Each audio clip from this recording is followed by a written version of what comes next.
Entonces, a nivel de hilos, tenemos los hilos PDO, cuya abreviación significa polidioxanona, haciendo alusión al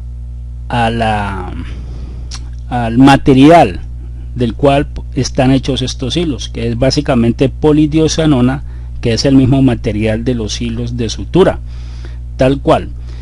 Se utilizan los hilos de polidioxanona porque son reabsorbibles.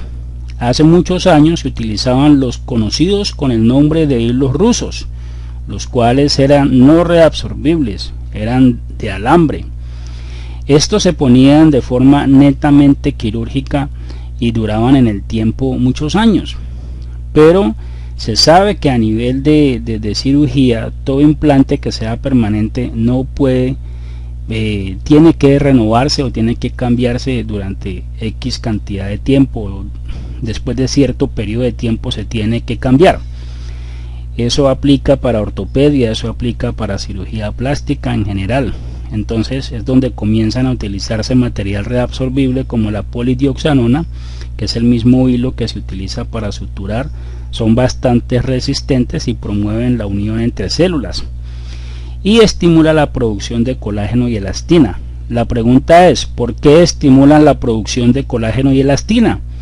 Básicamente porque un hilo o cualquier material que se ponga dentro del tejido humano es censado por la biología de nuestro cuerpo como un cuerpo extraño, y la respuesta de los tejidos a un cuerpo extraño son básicamente tres.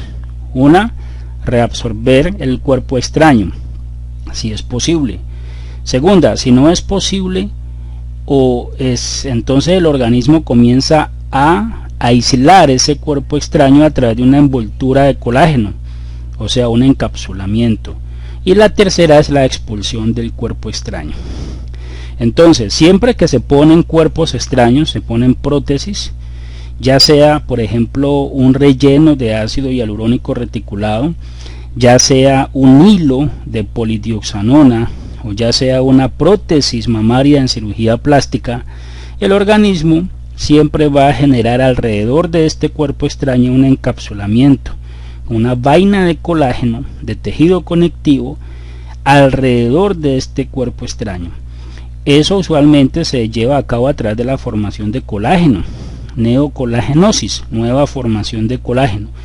Entonces, cuando se pone un hilo de polidioxanona en el tejido a nivel de piel, ya sea superficial o piel profunda, lo que se está buscando es estimular una formación natural de colágeno, de elastina, de reticulina, de todos los componentes de la piel que mejoren la calidad de la piel, que tonifiquen la piel, y por lo tanto al tonificar la piel, pues las arrugas, ¿sí?, van a ser tratadas, van a mejorar, y la tonicidad va a comenzar a reflejarse a nivel cutáneo.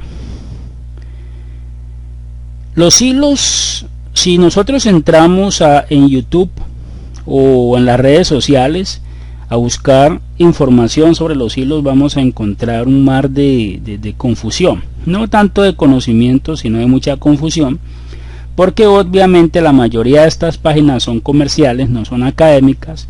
Entonces hacen alusión a marcas, mencionan marcas, estilos, etcétera, y más que capacitar o resolver una inquietud, de pronto va a generar más confusión.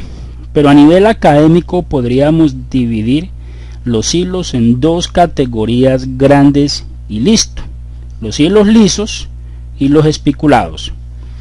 Como en la misma diapositiva vemos, los hilos lisos son los que carecen de espículas, como este. Estas son espículas, y los hilos espiculados son los que tienen espículas, así de sencillo. Las espículas tienen una función y es la de traccionar. Ellas se adhieren a la piel, al tejido, y por lo tanto podemos estirar el hilo, ¿sí? Podemos traccionarlos haciendo una dermosustentación facial o levantando el tejido caído. Esa es la función de las espículas. Entonces tenemos los hilos lisos y los hilos espiculados. Claro está, los hilos lisos se subdividen en otras categorías dependiendo de el número de filamentos. Este tiene un solo filamento, y también la forma como este filamento se organiza a lo largo de la cánula. Y los hilos espiculados, como más adelante vamos a ver, se subdividen dependiendo del número de espículas, dependiendo de qué cantidad de espículas podemos encontrar a lo largo del filamento, ¿sí? Entonces vamos a mirar las funciones de los hilos lisos.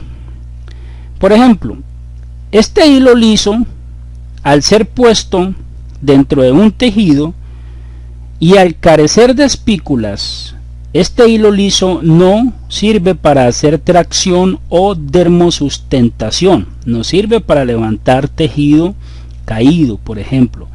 Solamente va a servir como un cuerpo extraño, es decir, solamente va a estimular la formación de colágeno. Por esa razón se le conoce en el mercado con el nombre de hilos de colágeno. Hilos de colágeno, nombre no apropiado, porque siempre que la gente escucha la palabra hilos de colágeno, seguramente piensa que la constitución del hilo es colágeno, y el hilo no es de colágeno, es de polidioxanona. Entonces el término correcto es hilos recolagenizantes, no hilos de colágeno, no, sino hilos recolagenizantes, porque su objetivo es solamente servir como un cuerpo extraño en el tejido donde se implanta, y a partir de ahí comienza a recolagenizar el tejido donde se puso. O sea que son básicamente de mantenimiento, de rejuvenecimiento facial, ayudan a tonificar, ayudan a prevenir la formación de arrugas, en fin. Esa es la función de un hilo liso. En cambio, un hilo tensor, también conocido con el nombre de espiculado, tensor porque genera, este sí sirve para generar tracción y tensión. Este, además de ser recolagenizante por ser un cuerpo extraño, como tiene espículas, entonces sirve para vectorizar, es decir, para realizar técnicas de dermosustentación facial. Vamos a mirar cómo se clasifican los hilos lisos. Los hilos lisos decíamos que se clasifican teniendo en cuenta dos aspectos. Primero, el número de filamentos. Este tiene un solo filamento, los que tienen un solo filamento se llaman monofilamento. Este es un hilo monofilamento y este también es un hilo monofilamento. Y están otros hilos que se llaman multifilamentos y recibe su nombre porque tienen más de un filamento. Tiene de 2 filamentos en adelante, como estos dos, por ejemplo, que tiene doble filamento o doble hebra. Esta es una sola hebra de hilo, una sola hebra de hilo, y este son 2 hebras de hilo. Entonces estos dos se clasifican como monofilamento y estos otros dos se clasifican como multifilamento. Pero también la clasificación se da teniendo en cuenta en cómo el hilo se distribuye a lo largo de la cánula.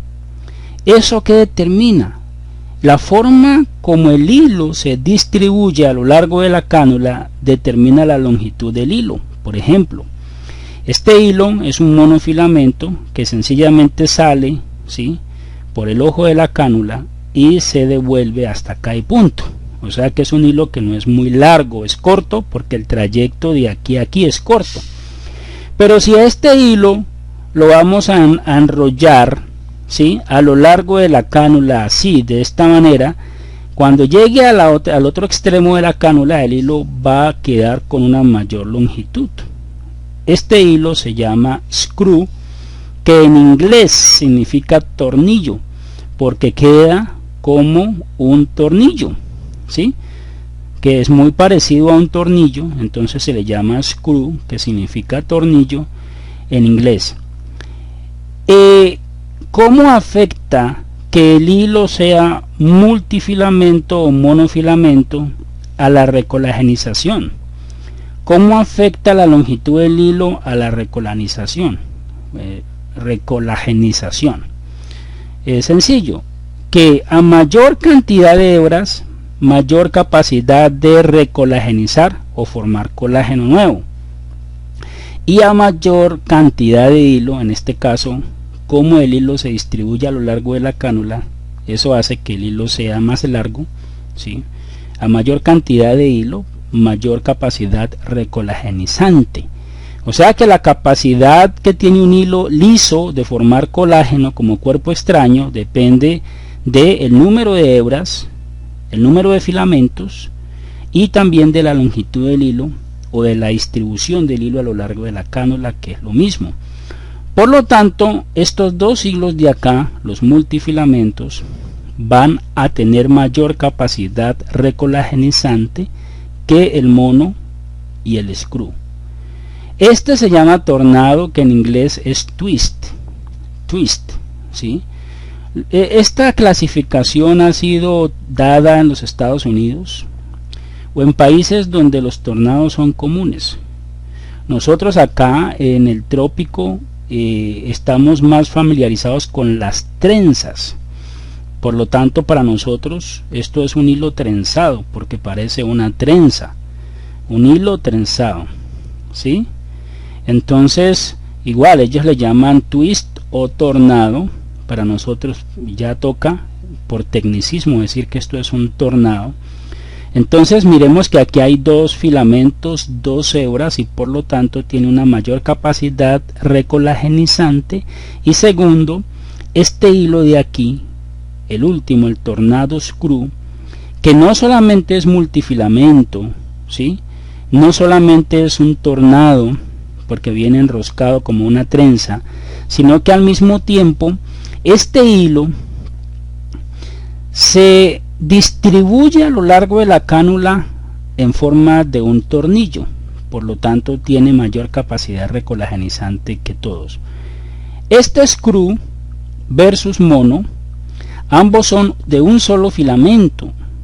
En cuanto al número de filamentos, tiene la misma capacidad recolagenizante, pero el screw,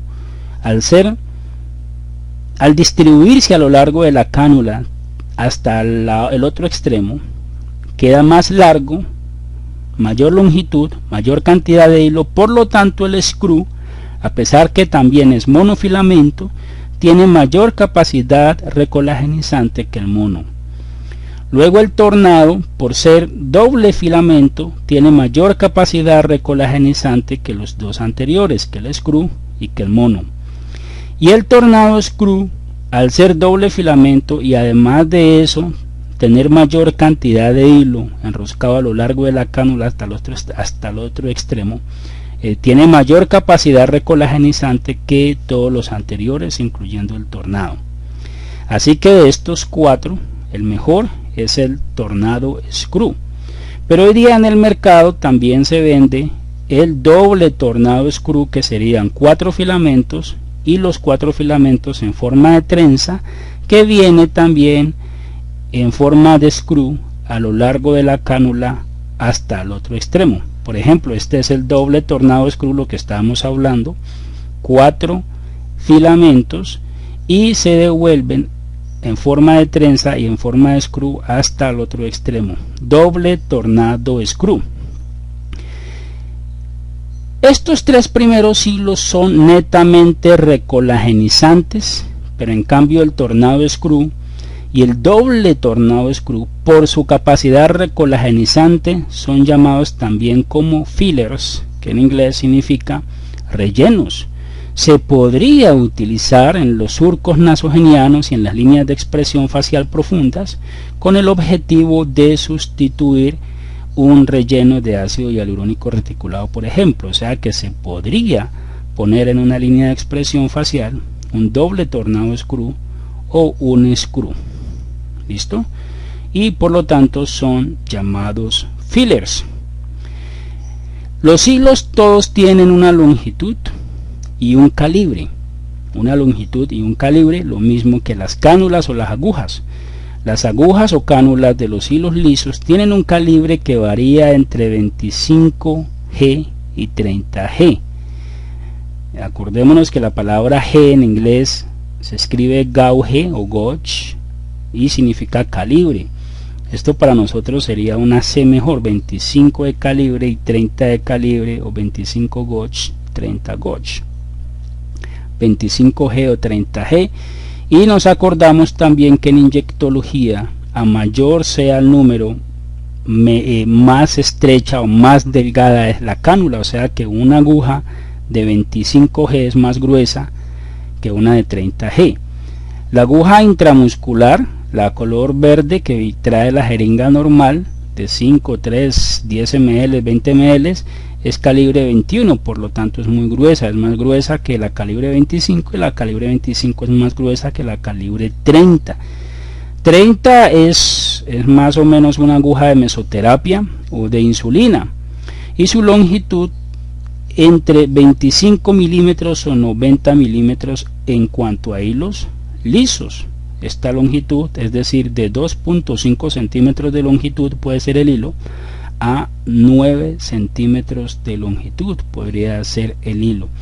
La sutura, perdón, la cánula, estamos hablando aquí de la cánula o la aguja, que es la que viene junto con el complejo del hilo cánula.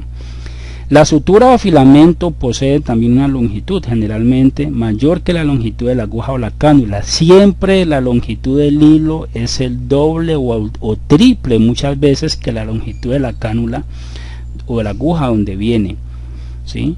Y el calibre se mide por USP. El calibre USP de la sutura se refiere al diámetro de la hebra y se indica con números. Por ejemplo, cuanto mayor sea el número asociado al 0, ¿sí?, menor es el grosor, o sea, más delgado es el hilo. Por lo tanto, el 6, repitamos esto, cuanto mayor sea el número asociado al 0, este es el número asociado a un 0, 1 raya 0, 2 raya 0, cuanto más alto es este número, en cuanto mayor es, más delgado es el hilo, o sea que este hilo, el 1 es grueso, el 2 no es tan grueso como el 1, y el 6 raya 0 es el más delgadito de todos. ¿Listo? Entre mayor sea el número sin el 0, mayor es el grosor, ¿sí? Aquí es todo lo contrario, de 0 a 5 aumenta el grosor, y aquí de 1 menos 0 a 6 es más delgado el hilo. Bueno, aquí le pongo un ejemplo, longitud y calibre de los hilos lisos. Por ejemplo, aquí estamos hablando de un número asociado al 0, el 6, o sea que es un hilo muy delgadito, 5 no tanto, no tan delgado, y el 4 sería el más grueso de todos. Esta sería la aguja o la cánula, viene el calibre y la longitud de la cánula, y acá la sutura viene la longitud de la sutura y el grosor también de la sutura.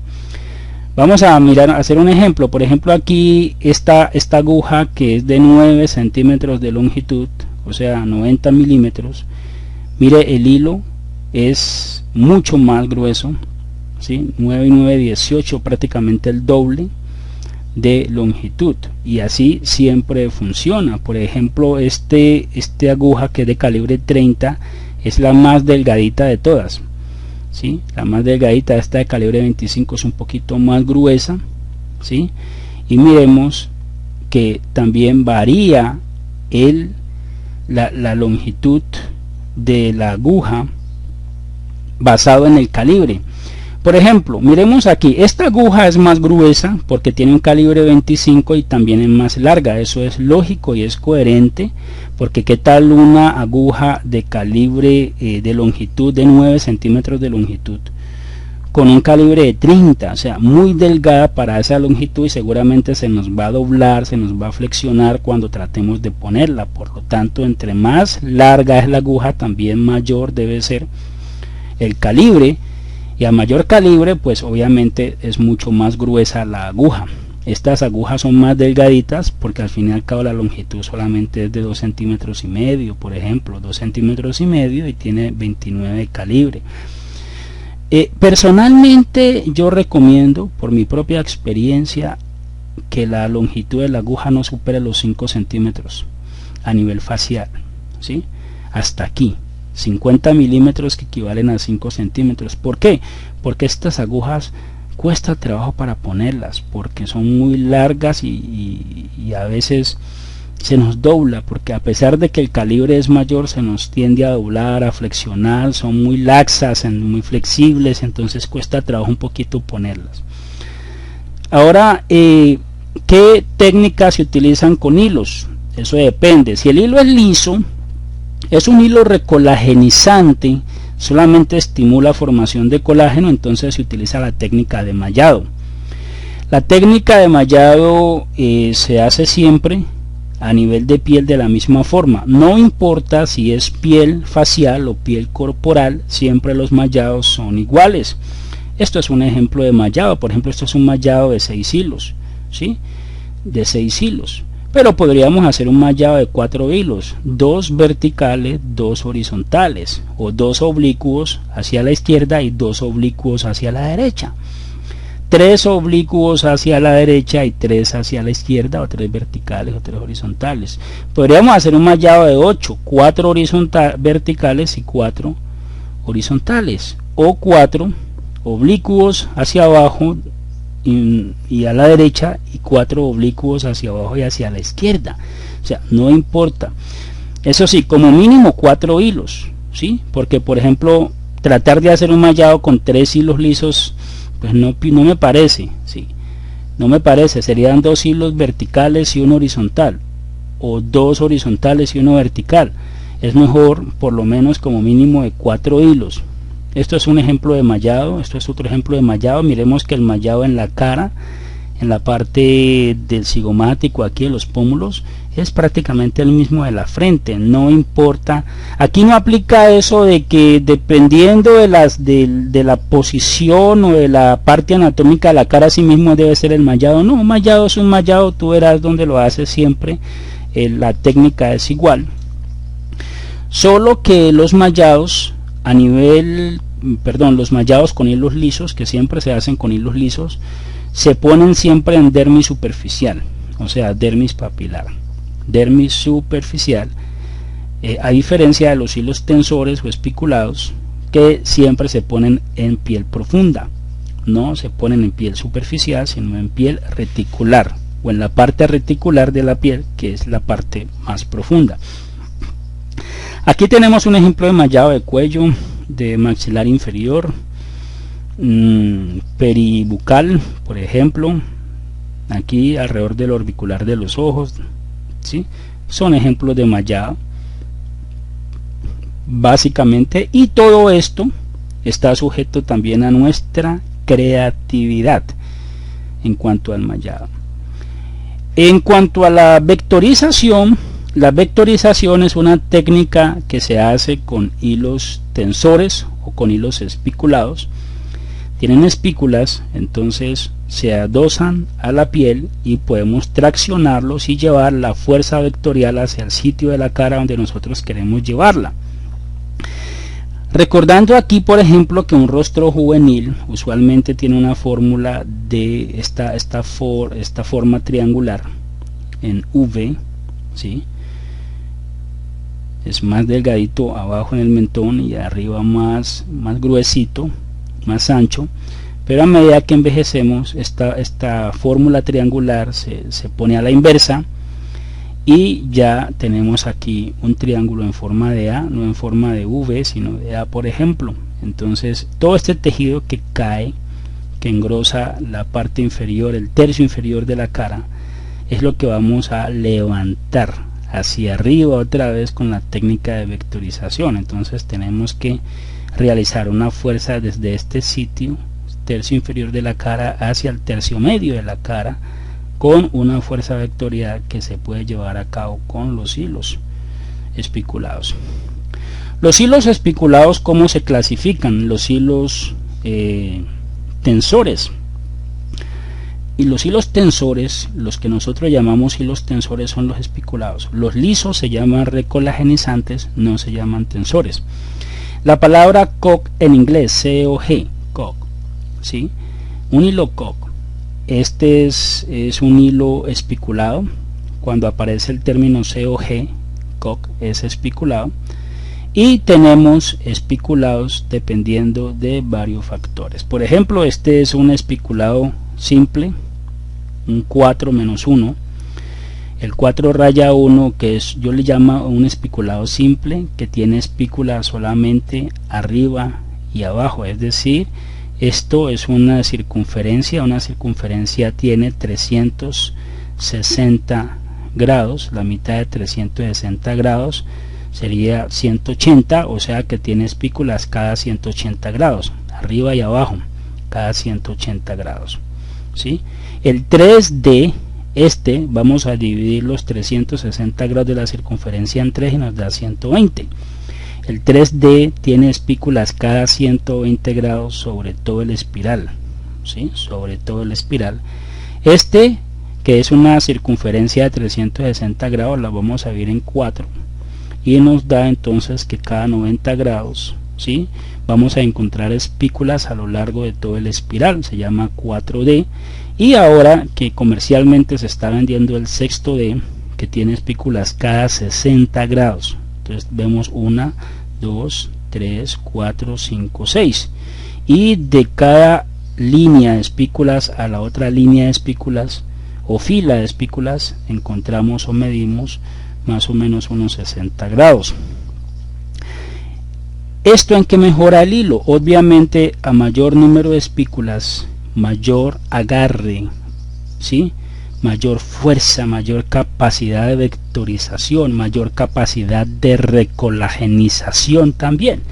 O sea que un hilo, de pronto a nivel de curso, para hacer una práctica con los estudiantes, uno podría comprar los 2 primeros, pero para tratar realmente un paciente ya en cabina, en consultorio, como tal, es necesario poner de 4D en adelante, que son hilos de muy buena calidad, ¿sí?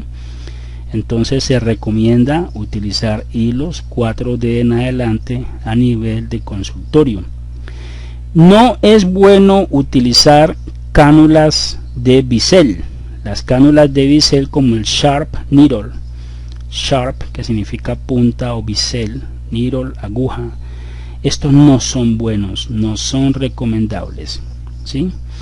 Si vamos a manejar hilos lisos, sí, un hilo liso no tenemos problema con utilizar un Sharp Needle para hacer, es más, conviene para hacer un mallado con hilos lisos, se nos facilita más que todos los hilos vengan así en aguja, Sharp Needle. Pero cuando el hilo es espiculado no se puede utilizar esto, ¿sí? Sí los venden, pero y son los más económicos, pero no es bueno porque este calibre, ¿sí? Este calibre de un hilo espiculado, o sea, la cánula de un hilo espiculado es calibre de entre 19 a 21, ¿sí? O sea que es un hilo, una cánula muy gruesa, y si la cánula es tan gruesa y además de esto le ponemos una aguja, un bisel aquí, un Sharp, ¿sí? Vamos a tener problemas de inflamación, de sangrado, de dolor, porque claro, esto corta cuando entra, rompe vasos sanguíneos, rompe terminaciones nerviosas y se genera por lo tanto dolor e inflamación en el paciente. Y además que los hilos tensores, las cánulas, se ponen a nivel de piel profunda, a nivel de dermis reticular, y es necesario que todo el hilo quede puesto en el mismo nivel. A veces cuando estamos metiendo la cánula nos encontramos con áreas endurecidas, entonces ahí nosotros tratamos de empujar el hilo en el nivel adecuado de la piel del paciente, pero estos, como no traen aguja, no trae bisel, entonces es difícil que pierdan la profundidad adecuada. En cambio estos, como la cara no es plana sino que tiene relieves, ¿sí? Estos fácilmente se nos puede perder el nivel si vamos en el nivel adecuado, ¿sí? Pero de pronto la cara que tiene un pequeño relieve, entonces hacemos fuerza y esta aguja puede atravesar, superficializarse o profundizarse más. Si por su punta, dado que tiene punta bisel o es sharp, se puede superficializar fácilmente o se puede profundizar, ¿sí? Perdiendo nosotros la profundidad adecuada del hilo. Puede suceder dos cosas: que accidentalmente esta cánula puede quedar en el interior de la boca, puede pasar a nivel intraoral o puede perforar la piel hacia afuera, ¿sí? Por eso no es bueno utilizar estas cánulas. Es mejor utilizar la cánula blunt o en inglés sería blunt. La cánula blunt que carece de bisel, no es puntiaguda, ¿sí? Y viene en forma de L. Esto es una L, por eso aparece aquí L blunt o L blunt aquí, y acá aparece una M. Miremos más o menos como una M aquí, o una W. Cualquiera de las dos, eso es la ideal, menos esta, ¿sí? Entonces, si nosotros tratamos a un paciente con este tipo de cánulas, está hablando de hilos espiculados, es un paciente que va a sentir más dolor, va a quedar más inflamado, y nosotros también vamos a tener problemas para muchas veces vamos a perder la adecuada profundidad del hilo y se va a superficializar. Cuando uno utiliza esta cánula y accidentalmente se superficializa algo, entonces le toca volver a meter la cánula hasta encontrar la profundidad adecuada. Pero al volver a meter la cánula no podemos devolvernos, porque al devolvernos las espículas se van a anclar, ¿sí? Entonces toca conseguir otra vez nuestro camino hacia adelante buscando la profundidad adecuada, y esa parte que se superficializó del hilo se va a notar. Ya en la práctica vamos a ver qué es lo que yo estoy explicando aquí de una manera más precisa. Cualquiera de estos dos entonces son los que vamos a conseguir. Miremos que el calibre es de 18G a 21G, lo que ya había mencionado. La longitud del hilo usted la va a escoger dependiendo de lo que vaya a hacer. Usualmente uno compra los que son de 100 milímetros o 10 centímetros de longitud, ¿sí? No importa que después al cortar sobre, pero es bueno que sea largo, y porque hay caras que son largas, y además de eso, si sobra bastante para cortar, bueno, no importa, es bueno que sobre bastante para poder hacer la tracción y el corte sin ningún problema. Entonces, conclusión, recomendamos las cánulas de los hilos espiculados, que sea cánula blunt, W o L, no importa, que sea 4D en adelante, y que la longitud sea de 90 en adelante, Aquí tenemos, por ejemplo, la técnica de los hilos recolagenizantes, la técnica de mallado y la técnica de vectorización. Siempre la técnica de vectorización apuntan todas hacia un solo punto. Por ejemplo, aquí podemos abrir, ya que esto es una cánula y no tiene punta, no tiene bisel, entonces nos toca perforar la piel para crear la vía de acceso de alguna de estas dos cánulas blunt. Eso usualmente se hace con una aguja calibre 18, es una aguja muy gruesa de color rosado. Entonces podemos abrir aquí en el temporal con la aguja calibre 18 y por esta misma punción metemos la cantidad de hilos que vamos a necesitar. Usualmente se puede manejar de 4 a 5 o 6 hilos por hemicara, o sea que aquí se pueden utilizar en esta hemicara unos 6 hilos espiculados, 5 hilos espiculados, 4 hilos espiculados, de 4 en adelante, para que haya muy buena tracción. Si podemos meter 5 o 6 está bien por hemicara, y todos estos entran por un solo punto. Por ejemplo, vamos a mirar aquí,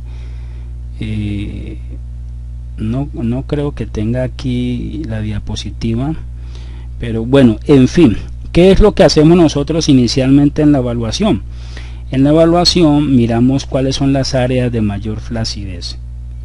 Nos separamos unos 2 o 3 centímetros de la parte anterior del pabellón de la oreja, porque es el área donde está la glándula parótida, y recordemos que la glándula parótida está atravesada por el ramo facial, que se divide en 5 ramos más adelante.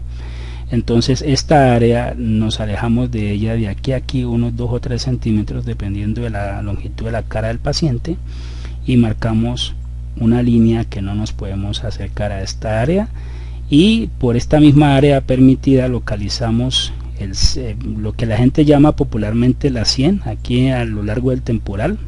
En todo el centro del temporal hacemos la punción.